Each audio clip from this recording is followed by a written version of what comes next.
చేశారు. పర్చేజ్ చేసింది మాత్రం 1982లో ల్యాండ్ మొత్తం 88 ఏకర్స్ పట్టా ల్యాండ్, దాంట్లో ఎటువంటి లిటిగేట్ లేదు. దాని తర్వాత ఏమైంది, సేల్స్ 85, 86, 87 సేల్స్ కూడా అయిపోయింది ప్లాట్లు మొత్తం. అయితే దాన్ని మా కాలనీ అనుకొని 137 సర్వే అంటే మా వితిన్ 137 అంటే one of the survey number of Chakrapur colony, దాంట్లో 137లో దాంట్లో ఒక 4 ఏకర్స్ దాదాపు 4 ఏకర్స్ వేరే ప్రైవేట్ ల్యాండ్ ఉన్నది. అది వాళ్ళు కూడా పట్టా ల్యాండే, గవర్నమెంట్ ల్యాండ్ కాదు. దాంట్లో వాళ్ళకు డిస్ప్యూట్ వచ్చి ఒక 2 ఎకరాలు కోర్టులో లిటిగేట్ ఉన్నది. ఇప్పుడు ఏం చేసినారు, ఒక 15 days బ్యాక్ ఆల్ ఆఫ్ సడన్గా 22A సర్వే నెంబర్లో ఉన్న టోటల్ ఎక్స్టెంట్ సర్వే నెంబర్ది 12.5 ఏకర్స్ మొత్తం అంతా 22Aలో పెట్టినారు. దాంట్లో ట్రాన్సాక్షన్ కావడం లేదు, డబ్బులు ఇచ్చిన ఇరుక్కపోయినరు. అపార్ట్మెంట్లో ఉన్న వాళ్ళకు కూడా ఇబ్బంది ఉన్నది, వాళ్ళకు కూడా రిజిస్ట్రేషన్ కాక నన్ను ఆ సర్వే నెంబర్లో 12.5 ఎకరాలు ఉంది. 2 ఎకరాలు కోర్టు కేసు ఉంటే మొత్తం 12.5 ఎకరాలు 22Aలో పెట్టినారు. 15 days బ్యాక్ 15 రోజుల కింద పెట్టినారు. అవును సార్. ఇప్పుడు అపార్ట్మెంట్లు కొనుక్కున్నాళ్ళు అమ్మడం చాలా ఇబ్బంది పడుతున్నారు సార్. అందుకే మా నాయకుడు పాండురంగారెడ్డి గారు చెప్తే ఎంతమందికి ఇట్లా ఉంటారు మీ ఏరియాలో? టోటల్ ప్లాట్లు వచ్చి 137 టోటల్ ఏరియా 900 ప్లాట్స్ సార్. అవి 900 ప్లాట్లు మొత్తం. దీంట్లో 137 మాత్రం 130 దాకా ఉంటారు. 130 ప్లాట్లు. అవును సార్. అపార్ట్మెంట్లు ఎన్ని? సుమారు ఒక 20 దాకా సార్. సో ఈ అపార్ట్మెంట్ రిజిస్ట్రేషన్ అయితే లేదు, ప్లాట్ రిజిస్ట్రేషన్. అవును సార్. అవును సార్.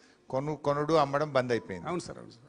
ఈ పైసలు ఇచ్చిన వాళ్ళు, అడ్వాన్స్ ఇచ్చిన వాళ్ళు చాలా ఇబ్బంది పడుతున్నారు సార్. అవి రిజిస్ట్రేషన్ కాక కొన్న వాళ్ళు బాధపడుతున్నారు. బిల్డర్స్ డబ్బులు రాక వాళ్ళు పెట్టుబడి పెట్టి అవి అట్నే ఆగిపోయి వాళ్ళు ఇండస్ట్రీ దీనికి ఏం చేయాలనుకుంటున్నారు? ఇది ఎందుకు ఇట్లా జరిగింది అనుకుంటున్నారు? దీనికి మీరు ఏ రకమైన పరిష్కారం కోరుకుంటున్నారు? సార్ మేము మా రిక్వెస్ట్ ఏంటంటే, ఉన్నది 2 ఎకరాలని ఎట్లా 12 ఎకరాలు చేసినారు. మీ సర్వేయర్స్, మీ రెవెన్యూ అధికారులు చేసిన తప్పుదాన్ని మమ్మల్ని ఎందుకు బలి పెడుతున్నారని నేను మీ ద్వారా సో మీరు ప్రభుత్వం వెంటనే తీసేయాలని కోరుతున్నారు. అవును sir. Thank you BN Reddy గారు. ఓకే. నమస్తే హరీష్ అన్న, నా పేరు రాజేష్ కుమార్, సాయిరామ్ ప్లస్ 2 సెక్రటరీ. మా దాంట్లో 2004లో వెంచర్ చేశారు, అమీన్పూర్ సాయిరామ్ ఎంక్లో ఫేస్ట్ 2004లో వెంచర్ వేశారు మాది.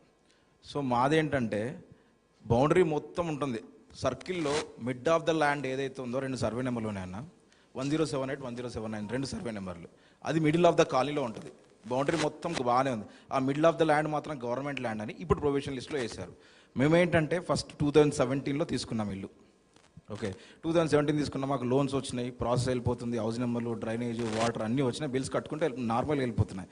ఇప్పుడు వచ్చిన తర్వాత ఇంపాక్ట్ ఉంది, జాబ్స్ అందరికి ఇంపాక్ట్ ఉంది. మా జాబ్ పోయింది. పోతే ఏంటంటే మేము ఇక ఆల్టర్నేట్ లేకుండా ఊరికి వెళ్ళేసి బిజినెస్ పెట్టుకుందాను. ఒక 30 లక్షలు అప్పు చేసి బిజినెస్ పెట్టుకున్నాను. మాకిన్ సోర్స్ అంటే ఈ ఇల్లు అమ్మేసుకొని నేను వెళ్ళేసి ఆ బిజినెస్ అది ఆ 30 లక్షలు ఏదైతే ఉందో క్లియర్ చేసుకుందామని వెళ్ళి, నేనేదైతే బ్యాంక్లో లోన్ తీసుకున్నానో అదే బ్యాంక్ వెళ్ళేసి కొన్నవాడికి నేను అక్కడే ట్రాన్స్ఫర్ చేయించాను. బ్యాంక్ ట్రాన్స్ఫర్ అయిపోయింది, లోన్ నాది క్లియర్ అయిపోయింది, ఆయనకి ట్రాన్స్ఫర్ అయిపోయింది. ఆయన ఈఎంఐ కట్టుకుంటాడు, డబ్బులు మాకు ఇవ్వాలి. మేము రిజిస్ట్రేషన్ ఆఫీస్కి వెళ్ళిన తర్వాత రిజిస్ట్రేషన్ చేయమని సబ్ రిజిస్ట్రేషన్ అడిగితే మీ ప్రొవిజన్ లిస్ట్లో ఉంది, 22Aలో ఉంది, మేము రిజిస్ట్రేషన్ చేయము అని అన్నాడు. మేము అడిగాము, మేము 2017లో రిజిస్ట్రేషన్ చేసుకున్నాం కదా, అప్పుడు రిజిస్ట్రేషన్ అయింది, ఇప్పుడు ఎందుకు అవ్వట్లేదు? అప్పుడు మాకు వచ్చిన రెస్పాన్స్ ఏంటంటే, అప్పుడు నేను చేయలేదు, అప్పుడున్న ఎస్ఆర్ఓ నేను చేయలేదు, వేరే అతను ఉన్నాడు, అది నాకు తెలియదు. సో అలా అని చెప్పేసి మాకు దీనికి సొల్యూషన్ ఏంటి అని అడిగితే, మీరు ఎంఆర్ ఆఫీస్కి వెళ్ళాను అన్నాడు. ఎంఆర్ ఆఫీస్కి వెళ్ళాం. July 1 తర్వాత ఎంఆర్ ఆఫీస్కి వెళ్ళేసి అప్లికేషన్ ఇస్తే, ఎంఆర్ ఆఫీస్ దగ్గరికి వెళ్ళిన తర్వాత అక్కడ అప్లికేషన్ అనేది ఎంఆర్ఓకి రీచ్ అవ్వడానికి 25 రోజులు టైం పట్టింది. ఆ 25 రోజుల తర్వాత మరి ఎంఆర్ ఆఫీస్ దగ్గరికి వెళ్ళిన తర్వాత, సార్ ఇట్లా మేము రోజు 20 రోజుల నుంచి వస్తున్నాము, మా ఏంటంటే అప్పుడు ఎంఆర్ఓ గారు వాళ్ళ సర్వేని పిలిచి, ఇదేంటి నేను దగ్గర ఏంటంటే జిరాక్స్ తీసుకున్నాను. నేను అప్లికేషన్ ఇచ్చిన తర్వాత జిరాక్స్ తీసుకొని మీరు అప్లికేషన్ ఇచ్చారా అని మమ్మల్ని అడిగాడు. నాకు సేఫర్ సైడ్గా నేను అప్లికేషన్ తీసుకెళ్ళి ఎంఆర్ఓ టేబుల్ పెట్టాను. July 13వ తారీఖు నాడు అప్లికేషన్ ఇస్తే, ఇవాళ August 18, మొన్న August 14th రోజు వెళ్ళాం. 14th రోజు వెళ్తే అప్పుడు ఆయనే వాళ్ళ స్టాఫ్ని పిలిపించుకొని ఇది ఎందుకు నా మీద టేబుల్ రాలేదని అడిగాడు. ఆ తర్వాత అన్ని డీటెయిల్స్ వెళ్ళిన తర్వాత ఇదంతా వేరే ల్యాండ్ ఏదో అన్నారు. కానీ మాకు బ్యాంక్ ఎలా లోన్ అప్రూవ్ చేసింది, రిజిస్ట్రేషన్ ముందు ఎలా జరిగింది, ఇప్పుడు మేము ఎందుకు చేసుకోలేకపోతున్నాం? ఇదన్న మా పరిస్థితి ఇది. అది మళ్ళీ మిడ్ ఆఫ్ ద కాలనీలో ఉంది, ఏదో సైడ్లో ఉంది, గవర్నమెంట్ ల్యాండ్ ఆనుకొని ఉంది. గవర్నమెంట్ ల్యాండ్ వచ్చిందంటే ఓకే, ఒక రకంగా అది వాల్యుబుల్ థింగ్. కానీ మిడ్ ఆఫ్ ద ల్యాండ్ ఎలా గవర్నమెంట్ ల్యాండ్లో ఉంటుందండి? దీనికి సొల్యూషన్ కూడా మాకేం అర్థం. ప్లాట్ అమ్మేసినావు, ఇల్లు అమ్మేసినావు, కానీ నీకు ఇవ్వాల్సిన రిజిస్ట్రేషన్ అయితే నీకు డబ్బులు వస్తాయి. రిజిస్ట్రేషన్ అయితే డబ్బులు అవుతాయి, కానీ ఏంటంటే ఆయన రిజిస్ట్రేషన్ అవ్వలేదు, ఆయనకి ఈఎంఐ కట్ అవుతుంది. అసలు కొన్ని ఆయన కూడా పరిస్థితి, ఆయనకి ఈఎంఐ కట్ అవుతుంది, బ్యాంకులో అప్పు తెచ్చుకున్నాడు. బ్యాంకులో అప్పు తెచ్చుకున్నాడు. ఇప్పుడు ఆయన ఏంటంటే బ్యాంక్ అని ఇప్పుడు రిజిస్ట్రేషన్ చేసినా కదా, నేను డాక్యుమెంట్ ఇస్తే కానీ ఆయన నన్ను వదలడు. ఇప్పుడు ఇప్పుడు ఈయనకి రిజిస్ట్రేషన్ అయితే తప్ప ఈయన నన్ను వదలడు. ఇప్పుడు ఈ 40 లక్షలు, ఆ 30 లక్షలు, ఈ 70 లక్షలు అన్ని మెడకు చుట్టుకున్నాయి. ఇప్పుడు మిత్తి మాత్రం పెరుగుతూనే ఉన్నది, పెరుగుతుంది, అదే పరిస్థితి. నీ అప్లికేషన్ ఇస్తే ఎంఆర్ఓ పోవడానికి 1 నెల రోజులు పట్టింది, 25 రోజులు పట్టింది. అది మనం వెళ్ళేసి సార్ నేను అప్లికేషన్, ఇప్పుడు స్టాఫ్ దగ్గర బయటకు వెళ్ళేసి నాకు స్టాఫ్ ఇంకా అప్లికేషన్ సార్ మాది ఏమైందనంటే అప్పుడు ఎంఆర్ఓ వెరిఫై చేస్తే ఇంకా ఆయన ఇంకా అప్పుడు రాలేదని ఎంఆర్ఓకి తెలిసింది. సో నువ్వు ఈ దరఖాస్తు ఎంఆర్ఓకి చేరడానికే 25 రోజులు పట్టింది. అవునండి. ఇక అది పరిష్కారం ఎన్ని రోజులు పడుతుందో తెలియట్లేదు. ఇప్పుడు నాకు రోజు ఇప్పుడు ఆయన 2 రోజుల్లో చేస్తా అంటుండు కదా రేవంత్ రెడ్డి. అదే అర్థం కాక అన్న మీ దగ్గరకు 2 రోజుల్లో చేసేస్తా అంటుండు కదా. అదేం అర్థం అవుతలే అన్న, మా పరిస్థితి ఏందో మాకే తెలియట్లేదు.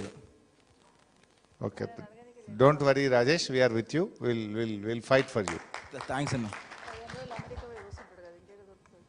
15 రోజులు అమెరికా పోయి కూర్చుంటాడు, మరి దొరకడం అంటుంది అక్క. సార్ మీకు మరి పెద్దలందరికీ కూడా నమస్కారం sir. HMT Swarnapuri colony secretary sir. నా పేరు దేవేందర్ రావు సార్, దేవేందర్ రావు, హెచ్ఎంటీ కాలనీ. మొన్నటి వరకు ప్రెసిడెంట్ ఉన్నాను, ఇప్పుడు హౌసింగ్ సొసైటీ సెక్రటరీని సార్ నేను. మేము 1995లో అమీన్పూర్ పాండురంగారావు గారి అదే సార్. మేము 1995లో ఉడా లేఅవుట్ చేసి 98 ఎకరాల్లో లేఅవుట్ చేసుకున్నాం సార్. 2 వెంచర్లు, ఒకటి రంగారెడ్డి కిందకు వస్తుంది, ఒకటి సంగారెడ్డి కిందకు వస్తుంది సార్. ఇప్పుడు సంగారెడ్డి దాంట్లో ఇష్యూ చెప్తున్నాను సార్. మాకు రీసెంట్గా ఇప్పుడు 330 సర్వే నెంబర్ ఒకటి దీంట్లో 22 వేసారు సార్. అలాగే మాది ఇంకొకటి 52/1, 52/2 అని ఒక సర్వే నెంబర్ ఉంది, అది ఆల్రెడీ 22 పెట్టారు. సేమ్ ఇందాక మిత్రుడు చెప్పినట్టు మా ఫ్రెండ్ ఒక అతను రిజిస్ట్రేషన్ చేసుకొని మమ్మల్ని అప్రోచ్ అయ్యింది, ఇట్లా రిజిస్ట్రేషన్ ఆపేశారు, రిఫ్యూజల్ చేశారని. అది కోర్టు ద్వారా ఆర్డర్ కూడా వచ్చింది సార్, సుప్రీంకోర్టులో కూడా గవర్నమెంట్ ఓడిపోయింది. అయినప్పటికీ కూడా పొంగులేటి శ్రీనివాసరెడ్డి గారికి నేను రిప్రజెంటేషన్ ఇచ్చాను, తీసి బుట్టలో పడేశాడు. ఇప్పటి వరకు 22A నుంచే తీసేయట్లేదు సార్. అది ఎన్ని రోజులు అయింది పొంగులేటి శ్రీనివాసరెడ్డి కలిసి? నేను ఇచ్చి ఆల్మోస్ట్ జూలై 25 ఇచ్చాను సార్. నేను జూలై 25వ తారీఖు ఆయన కలిసి దరఖాస్తు ఇచ్చాను సార్. ఏమన్నాడు? కలిస్తే దీన్ని పరిశీలన చేస్తామని. మాకు ఓవర్సీ కూడా ఉంది సార్, ఆక్యుపెన్సీ రెవెన్యూ సర్టిఫికేట్ కూడా ఉన్నప్పటికీ కూడా మా ల్యాండ్ని తీసుకుపోయి 22Aలో పెట్టారు. సో దానికి కన్సర్న్ మా మినిస్టర్, మా ఎమ్మెల్యే గారికి, గాంధీ గారికి ఇచ్చాము, అట్లనే ఇక్కడికి ఇచ్చాము, ఆ తర్వాత ఆయనకి ఇచ్చాము, ఎవరు పట్టించుకోలే. ఇప్పుడు మొన్న మళ్ళీ కలిస్తే ఈ 22Aలో ఇప్పుడు ఇవన్నీ పెట్టారు కదా, తీసేస్తారు, ఇది కూడా తీసేస్తారు అంటున్నారు. ఆయనే ఉరేసుకునే పరిస్థితి సార్. ఆయన నిజంగా చెప్తున్నా. అట్లా ఎవరు ఉరేసుకునే పరిస్థితి? ఇప్పుడు ఎవరైతే అమ్ముకున్నాడో అతను డబ్బులు రావట్లేదు సార్. సేమ్ ఇందాకదే బ్యాంకు అమౌంట్ అంతా లోన్ శాంక్షన్ అయి ఉంది, లోన్ రావట్లేదు. ఈయన కొన్ని డబ్బులు తీసుకున్నాడు, అతనికి రిజిస్ట్రేషన్ అయిపోయింది, రిఫ్యూజల్ డాక్యుమెంట్ రిక్వెజిషన్ నంబర్ ఇవ్వట్లేదు సార్. ఎంతమందికి ఉంది ఇట్లా సమస్య? అట్లా ఇప్పుడు 2కి ఉంది సార్. అందులో ఒక ఆయన ఒక క్యాండిడేట్ ఆల్రెడీ డాక్యుమెంట్ అక్కడ ఇరుక్కొని ఉంది సార్, ఆయన నంబర్ ఇవ్వట్లేదు సార్. ఆయన సబ్ రిజిస్టర్ 22Aలో పెట్టేసాను ఆపేసాను సార్. ఇది కొన్ని వందల రిజిస్ట్రేషన్లు ఇప్పటివరకు అయ్యి ఎంతో రెవెన్యూ ఆల్రెడీ గవర్నమెంట్ కట్టిన. 95 నుంచి ఇప్పటివరకు కనీసం 400 రిజిస్ట్రేషన్ అయినాయి సార్. మరి ఆల్రెడీ 120 అపార్ట్మెంట్లు ఉన్నాయి, ప్లస్ రెండవది అన్ని ఇండివిజువల్ హౌసెస్ రిజిస్ట్రేషన్లు ఎన్నో ట్రాన్సాక్షన్స్ అయి ఉన్నాయి సార్. అవి దాన్ని తీసుకెళ్ళి ఓవర్సీ ఉన్నప్పటికీ ఏమనుకుంటున్నారు? గవర్నమెంట్ ఎందుకు ఇట్లా చేస్తుంది అనుకుంటున్నారు దేవేందర్ గారు? చాలా సార్, చాలా అంటే చాలా. అంటే ఎందుకోసం ఇట్లా చేసిండ్రు? ఏంది గవర్నమెంట్ ఇట్లా ఎందుకు చేసింది అనుకుంటున్నారు? కనబడుతుంది కదా సార్, కమిషన్ల కోసము. ప్లస్ రెండవది అన్రిజిస్టర్డ్ ల్యాండ్ ఏదైతే 10 గుంటలు 20 గుంటలు హాఫ్ ఏకర్ ఈ సేమ్ సర్వే నెంబర్ మీద ఉన్నటువంటి ల్యాండ్స్ ఏవైతే ఉన్నాయో వాటిని దొబ్బడానికి వేసిన ప్లాన్ సార్ ఇది. అంతే. ఇది లేఅవుట్లను అడ్డం పెట్టి వాళ్ళని జబర్దస్తి చేసి వాళ్ళ దగ్గర ల్యాండ్ గుంజుకోవడానికి, సెటిల్మెంట్ చేసుకోవడానికి చేసిన ప్రయత్నం సార్ ఇది. ఎవరైనా బ్రోకర్లు అప్రోచ్ అయిందా మరి? ఈ మధ్య కొంతమంది వాళ్ళ మంత్రి గారి మనుషులు, ముఖ్యమంత్రి గారి మనుషులు, ఏజెంట్లు కొంతమంది తిరుగుతున్నట్టు కదా, 20% 30%. చాలా చోట్ల తిరుగుతున్నారు, జరుగుతున్నాయి. కొన్ని సెటిల్మెంట్లు కూడా అయినా కూడా మా దృష్టికి వచ్చినాయి, కానీ నేను సభాముఖంగా చెప్పలేను. ఏమున్నది దానిలో? పేరు చెప్పకు. ఇక జరిగినాయి సార్. అవి ఎంత పర్సెంటేజ్ నడుస్తుంది? నడుస్తుంది సార్ 50-50 కొన్ని నడుస్తున్నాయి, 30 కొన్ని నడుస్తున్నాయి, అవన్నీ జరుగుతున్నాయి సార్, జరుగుతున్నాయి. దాంట్లో మీ ఏరియాలోనే జరిగినాయా? మా ఏరియాలో కూడా జరిగినాయి, హెచ్ఎంటి కాలనీ జరిగినాయి సార్. పక్కకే బీకే ఎంక్లేవ్ ఉంటుంది, అక్కడ 2.5 ఎకరాలు కబ్జా చేసేసిండ్రు ఆల్రెడీ. ఆడు కొన్నోడి మీద కేసు వేపించి కొట్లాడి అది రిటర్న్ తీసుకొని